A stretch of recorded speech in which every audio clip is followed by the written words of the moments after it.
Como pode então a amizade continuar a existir no mundo moderno, dominado pelas relações de interesse? Afasta-se? A verdadeira amizade é apenas amizade refúgio, onde podemos ser nós próprios no mundo inquieto? Não. A amizade pode muito bem florir onde é mais intensa a atividade, onde se multiplicam as relações entre as pessoas. É exatamente quando estamos mais cheios de fervor, quando estamos mais ativos, que procuramos outros com quem fazer o caminho juntos. É nestas situações que andamos à procura de encontros significativos. E ficamos felizes quando reconhecemos alguém como nós. É nos momentos de grande atividade científica, económica, política, nos grandes momentos de criatividade coletiva, que nós temos necessidade de falar, de confrontar as nossas ideias. É nestes períodos que as pessoas fazem projetos, colaboram com entusiasmo, sem inveja, sem ciúmes. Porque há uma grande intensidade vital, porque têm a impressão de poderem superar com facilidade os obstáculos. E neste turbilhão de relações, a amizade parece uma escolha de eleição que dá força ao indivíduo e o transcende. No que respeita à eficiência profissional, todos os estudiosos estão de acordo em declarar que esta atinge o máximo na equipa unida. Os círculos científicos sempre foram essenciais para o progresso da ciência. Mesmo os génios são o produto de certas condições sociais. Há períodos em que uma sociedade produz imensas personalidades extraordinárias e estas, muitas vezes, estão em contacto umas com as outras. Podem muitas vezes estar em concorrência ou em antagonismo, mas são amigos. Durante o humanismo e o Renascimento, encontramos assim um florir de cenáculos, academias e formas de mecenato que são também formas de amizade, tal como Lourenço, o Magnífico, e Angelo Poliziano, Leonardo da Vinci e Ludovico il Moro. O mesmo acontece em Inglaterra, na época isabelina, ou durante o período influenciado pela Revolução e pela Restauração. O Iluminismo francês é um outro período de grande criatividade e de intensas relações sociais e amigáveis. Pensemos em Voltaire, Rousseau, Grimm, D'Holbach, Diderot e d'Alembert. Encontramos uma situação análoga na Alemanha com o florir do romantismo alemão. É o momento da amizade de Goethe e Schiller, de Kleist e Müller.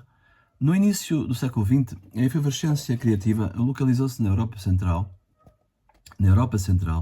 e abrange sobretudo os intelectuais hebreus. Pensemos no núcleo da Grande Viena e ainda na amizade de Walter Benjamin e Gershom Scholem, de Horkheimer e de Adorno. A grande criatividade, para florir, tem necessidade de comunidade em movimento. Suscita grandes projetos e profundas paixões, inimizade violenta e forte solidariedade. A amizade, como os negócios, como as ideologias, é também ela um produto desta vida social mais intensa. Também ela se torna conhecida no confluir das pessoas, no formar de uma efervescência, de uma maior densidade social e moral. É nestes períodos que acontecem os encontros significativos. Por isso é tão importante o centro. O que é o centro? A metrópole internacional da cultura em relação às outras cidades, mas também simplesmente a cidade em relação à aldeia, a praça da vila perante a casa isolada. As pessoas que querem agir afluem ao centro. Quem se quer conhecer vai ao centro. Todos aqueles que estão cheios de vida e se dirigem para o centro. Quem tem uma invenção ou pensa fazê-la, vai para o centro. Aqui se encontram as ideias e o seu encontro multiplica-lhes os efeitos, transforma-as em poder. Não falamos do desejo individual de poder. O indivíduo pode ser humilde. São Francisco era humilíssimo, mas estava ao lado do Papa em Itália, não pregava na Irlanda. E vede bem que, então, estar na Irlanda, se se pertencia à Igreja Católica, significava estar ainda perto do centro, porque a Igreja era única. Como hoje um líder comunista em Cuba, ou na Nicarágua, ou na Etiópia, está no centro como se estivesse fisicamente em Moscovo. Quem faz parte do centro pode até afastar-se dele, sem o deixar, sem perder as suas conexões. Um escritor americano pode viver no deserto do Sara. Um tuareg, mesmo que vá a Nova York, fica na periferia extrema. Não se disse, entendamos-nos bem, que quem se encontra num centro possa ter encontros quando os procura. Pode nunca encontrar ninguém. Não basta ir, é preciso também fazer parte. Ter a possibilidade de ver as pessoas de maneira apropriada, ter a oportunidade e o poder de suscitar o seu interesse, de tal maneira que eles aceitem fazer connosco um pedaço do caminho, nem que seja pequeno. James Boswell, ao deixar a Escócia, foi primeiro para Londres, depois para Utrecht, depois procurou conhecer os enciclopedistas, falou com Rousseau e com Voltaire. Era a procura de qualquer coisa, de um modelo, de uma experiência que servisse de exemplo, até que encontrou Samuel Johnson, o grande letrado. A partir daquele momento, a sua vida ficou traçada. Nascera uma profunda amizade e, ao escrever a biografia de Johnson, ele fará uma obra imortal. O enamoramento encontra o seu objeto em qualquer lugar. Quando estamos prontos para nos enamorarmos, o estado nascente acomete a primeira pessoa que encontra. Mesmo ser mais estúpido, mais ignóbil, porque estava ali no momento adequado e fazia um mínimo de gestos adequados. A amizade, ao contrário, vai à procura de um tipo particular de pessoa e, se não a encontra, não nasce. As pessoas dotadas de grande inteligência e de grande talento podem, portanto, nunca encontrar na sua vida aqueles que estão ao seu nível, que os podem compreender, que podem ajudá-los. Alguns grandes nomes, como Giambattista Vico, Friedrich Nietzsche, sofreram profundamente a solidão espiritual, à qual, por motivos diversos, foram condenados. Por isso, a amizade, ao contrário do que é a crença mais comum, tem necessidade da loucura, dos encontros, da efervescência do centro. Para encontrar os seus objetos, as afinidades de eleição não têm qualquer importância no enamoramento. Para encontrar os seus objetos, as afinidades de eleição não têm qualquer importância no enamoramento. Pelo contrário, têm uma enorme importância na amizade. Mas apenas quem vive no mesmo ambiente, fala a mesma língua, pertence ao mesmo mundo, tem uma possibilidade concreta de se encontrar. Foi muito sublinhada a importância da competição na vida económica, científica e cultural moderna. A mim, parece-me que importância semelhante tem a amizade quando entendida neste sentido. A amizade como escolha dentro do campo da solidariedade, como preferência, como estar junto daqueles que perseguem uma meta, tem em comum com o amor a maravilha e a alegria de encontrar quem lhe corresponda. Estamos sempre hesitantes. O mundo está cheio de rivalidade, de obstáculos, de inveja. Em geral, as pessoas não dão atenção umas às outras ou não se compreendem. Nós próprios compreendemos-nos pouco. O desejo de amizade é, portanto, um desejo de ser chamado, compreendido, apreciado por aquilo que fazemos. Quando encontramos quem nos pode ensinar qualquer coisa, quem nos pode ajudar, ficamos felizes, mas tememos não ter nada para lhes dar. Falamos, mas não sabemos se ele está verdadeiramente interessado. Por vezes é assim. Uma pessoa com quem desejávamos imenso encontrar-nos é completamente indiferente ao nosso discurso. Aborrece-se, apenas nos suporta por educação. Por este motivo, a reciprocidade é uma graça, como a resposta do amado. A qualidade dos sentimentos é diferente. Diferente o processo que se segue, mas idêntica é a experiência de alegria, de milagre. Então o mundo parece-nos estupendo e exuberante.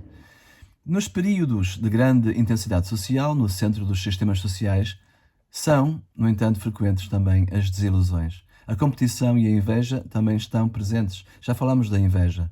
Devemos voltar ao assunto, distinguindo dois tipos. A primeira, por identificação, leva-me a ser como quem é melhor do que eu. Quero estar no seu lugar. Quero estar no seu lugar. Aprecio-o, estimo-o, desejo aquilo que ele tem. É através dele que me apercebo de que é importante, de qual é o meu verdadeiro desejo. É através dele que me apercebo do que é importante, de qual é o meu verdadeiro desejo. A inveja é o instrumento pelo qual o meu desejo se me revela. Desta situação pode nascer o conflito invejoso, a mimese violenta. Mas se o outro, em vez de me contrariar, me ajuda a realizar o meu sonho, o meu desejo, se o outro renuncia a meu favor, então não apenas me revela o meu desejo, mas coloca-se a meu lado, reconhece-o como inconfundivelmente meu e ajuda-me a realizá-lo. É esta a prova de amizade. Suponhamos que eu estou enamorado. Apercebo-me do meu amor exatamente pelo ciúme que sinto com respeito a alguém que admiro. Temo-o, odeio-o, Mas ele, em lugar de se aproveitar, põe-se ao meu lado, reconhece o meu amor e ajuda-me a realizá-lo. Desta maneira, evita o conflito e faz surgir a amizade mais verdadeira, porque ele me revelou aquilo que eu desejava e ajudou-me a obtê-lo. Esta amizade é um encontro mortal que foi evitado. A amizade que nasce do clima de efervescência muitas vezes é deste género. Podemos tornar-nos amigos até da pessoa que tínhamos invejado e temido, aquela com quem tínhamos tendência a entrar em competição porque a sentíamos superior. E talvez ela experimentasse o mesmo por nós, ainda que não no mesmo plano, mas noutro próximo. Torna-se, portanto, amigo aquele que poderia ter sido um obstáculo na obtenção daquilo a que mais aspirávamos, o amor, o sucesso, o reconhecimento, e não o foi. Não foi nunca, nem uma vez, porque assim decidiu. Não devemos confundir esta amizade com a que se experimenta por um colega, uma pessoa de alto nível no nosso próprio campo e que estimamos. Neste segundo caso, existe admiração afetuosa, estima recíproca, mas falta-lhe aquele elemento de perigo e de paixão que existia no primeiro. É pondo em jogo a nossa vida que, por fim, encontramos o amigo. Temíamo-lo, fizemos tudo para captar a sua simpatia, para induzir nele benevolência a nosso favor. Acalmámo-lo, chamamos a sua atenção, exigimos, em suma, que renunciasse a nosso favor. Manipulámo-lo, talvez até o tivéssemos enganado. E, no entanto, agora somos amigos. Porquê? Porque não foi o nosso engano que a provocou, mas a sua bondade, a sua generosidade. Ele estava completamente livre e respondeu pondo-se do nosso lado. Ele foi generoso, nobre. Era poderoso e não utilizou o seu poder. Pelo contrário, amou o seu inimigo, ou seja, nós. E nós, em troca, amámo-lo agora. Há, pelo contrário, um segundo tipo de inveja que destrói o seu objeto. Uma inveja que não admira, que não exalta, mas que rebaixa, que humilha. É exatamente o contrário da primeira. Na primeira, eu via a superioridade do outro, queria ser como ele. Na segunda, quero a sua ruína. Convenço-me de que ele é, na realidade, incapaz. Desprezo aquilo que faz e o sucesso que tem, com argumentos mesquinhos. A primeira inveja enaltece, embeleza, a segunda é uma forma de nos defendermos da primeira. O resultado é uma degradação. O invejoso do primeiro tipo está cheio de admiração e de espanto. Sofre e quereria ser diferente daquilo que é, melhor, mais elevado. O segundo é bilioso, critica todas as coisas, é cético, cínico. A primeira revela-nos os desejos verdadeiros e profundos. A outra esconde-nos. Alucina-me. Da primeira pode nascer a amizade, da segunda não. Nós usamos a expressão um homem de confiança. Dizemos colocou lá uma pessoa da sua confiança, o que não quer dizer um amigo. Pode ser simplesmente um homem competente. E, no entanto, muitas vezes, quando devemos fazer qualquer coisa e temos necessidade da pessoa de confiança, procuramos essencialmente amigos. Andamos à procura dos amigos que mais estimamos, que nos são mais leais. Evidentemente que também pensamos noutras pessoas, pessoas ligadas a nós por vínculos de dependência ou de interesse. Mas, primeiro que tudo, pensamos nos amigos. Não podemos fazer confiança em pessoas apenas competentes, mas das quais não conhecemos as outras qualidades. Também recorremos a elas, mas apenas estamos seguros quando há qualquer outra pessoa, quando há qualquer pessoa que pode ficar no nosso lugar, em quem podemos confiar como em nós próprios. E este deve ser um amigo. Nestas ocasiões, pensamos nas pessoas com quem trabalhávamos no passado e sentimos revelar-se o desejo de as voltar a ver. Isto é um verdadeiro recimentar da amizade. Na ação, no construir de uma força sólida que atua no mundo. Todos os empreendimentos necessitam da centelha da vida, têm fome de vida. Os amigos são-nos indispensáveis para realizar esta força vital, para construir a massa crítica capaz de esperar, de querer, de fazer despoltar a ação. Com eles podemos reencontrar o momento que já tínhamos vivido. Por isso, recolhemos em nossa volta os amigos com que noutras alturas competimos. Não é, no entanto, o lembras-te que procuramos, mas exatamente o retomar as coisas no ponto em que as tínhamos deixado. Cada novo empreendimento retoma uma obra interrompida, ainda que num outro campo, num outro plano. Retoma aquilo que tinha sido abandonado na lassidão do compromisso, da banalidade, quando tínhamos perdido a centelha. Cada novo empreendimento leva a um remate Napoleão, na sua guarda, tinha os veteranos das suas batalhas. Nos 100 dias voltou a chamar e reencontrou os seus generais. Não para comemorar, mas para continuar, para levar até ao fim. A vida é caracterizada por um conflito profundo, insanável, entre personalização e impessoalidade, entre vantagem anónima e vantagem que me vem de uma pessoa dotada de valor. O ganho pode vir de quem não tem valor. Os hebreus sempre fizeram comércio com os gentios. Faziam-no para ter o dinheiro deles, não a sua estima, a sua aprovação. O interesse define-se fora do valor do contraente. Mas se eu quero o valor, se aquela pessoa deve ter valor e eu quero um reconhecimento do valor, então estou fora das leis do mercado. Há pessoas que sustentam que hoje o mercado governa todas as coisas porque tudo se tornou mercadoria. Errado. Interesse e valor são dois universos paralelos, hoje como ontem, e é apenas o mundo do valor que nos dá as alegrias mais profundas e as dores mais amargas. Ao personalizar as relações, ao colocar em jogo a autoestima, a necessidade de reconhecimento, vemos de facto ao encontro de frustrações. Vamos de facto ao encontro de frustrações que nas relações do mercado não existiram. Se passo de frente de uma montra sem olhar, ou porque tenho outra coisa na mente, ou talvez porque não preciso daquele vestido, ou ainda porque os objetos expostos não me agradam, o vendedor não tem motivo para se sentir ofendido, menosprezado. Mas se somos amigos, se ele espera que eu olhe, se arranjou a montra procurando chamar a minha atenção, então sente-se mal. Se eu fizer algo para toda a gente, o comportamento individual não me interessa. Mas se o faço para ele, o seu interesse é fundamental. A amizade é sempre pessoal e requer uma verificação pessoal. Quanto mais nos dedicamos a ela, mais nos arriscamos a uma desilusão. Na amizade, espero que me seja dada qualquer coisa em que a deva conquistar pelo engano e pela fraude. Que me seja dada pelo meu valor. Apenas com os amigos podemos ter essa possibilidade. Dos outros sabemos que enquanto lhes formos úteis, tudo vai bem. Mas no instante em que o não sejamos mais, seremos postos de parte. Não somos escolhidos por nós, mas apenas porque servíamos. Depois poderá haver aquela compaixão atroz. Pobrezinho, tenho aqui porque me faz pena. Não sei como dizer-lhe que já é inútil. É um pobrezinho, procuro ajudá-lo. Esta compaixão é o contrário da estima. A estima espontânea e resplandecente da amizade. Na amizade, que está estreitamente ligada à ação, na amizade, que é fazer qualquer coisa juntos, não pode apenas haver prazer e basta.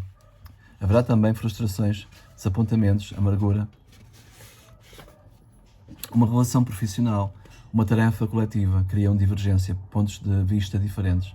Não se pode compreender a amizade se não se tem presente que ela é sempre um superar destas diferenças e destas dificuldades.